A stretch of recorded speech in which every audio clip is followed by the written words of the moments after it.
श्रवण कुमार विश्वकर्मा की इन दिनों काफ़ी चर्चाएं हो रही हैं, लेकिन बहुत सारे लोग श्रवण कुमार विश्वकर्मा की संघर्ष के बारे में नहीं जानते हैं।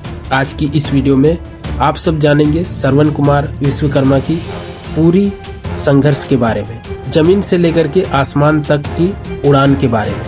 कभी दिन भर धूप में लोडर का काम, सड़कों पर ऑटो चलाना, कभी छोटे बिजनेस में नुकसान और आज एयरबस के A320 के साथ उड़ान।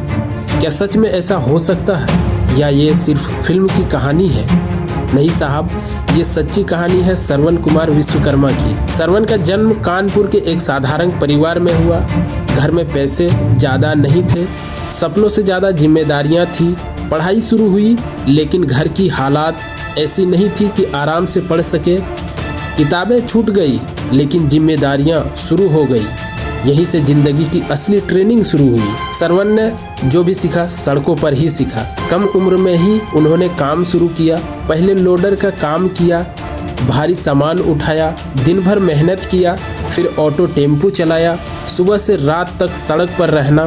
लेकिन एक बात खास थी, वो सिर्फ काम नहीं कर रहे थे, वो सीख भी रहे थे। लोगों से मिलना, बाजार को समझना, पैसे की कीमत जानना, यही उनकी असली MBA थी।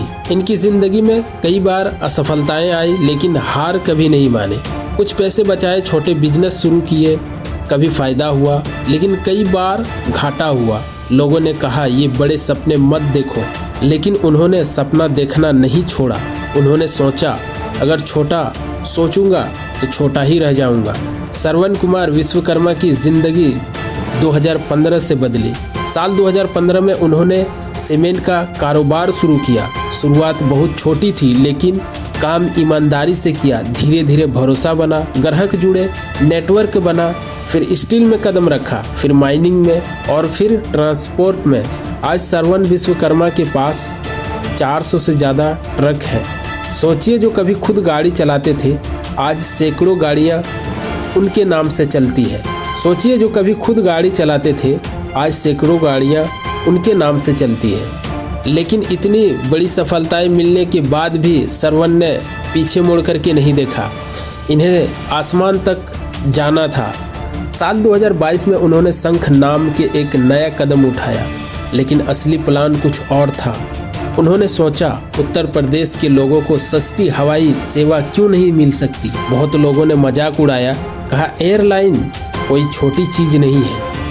लेकिन उन्होंने कोशिश की और 26 महीने तक लाइसेंस, कागज, नियम, मीटिंग, इन सभी चीज़ों में ही इनकी 26 महीने टाइम निकल गई। आसान नहीं था, लेकिन दिसंबर 2024 में NOC मिल गया। वो दिन जब सड़क से चला इंसान आसमान के दरवाजे तक पहुंच गया था। ये बहुत ही खुशी के दिन था।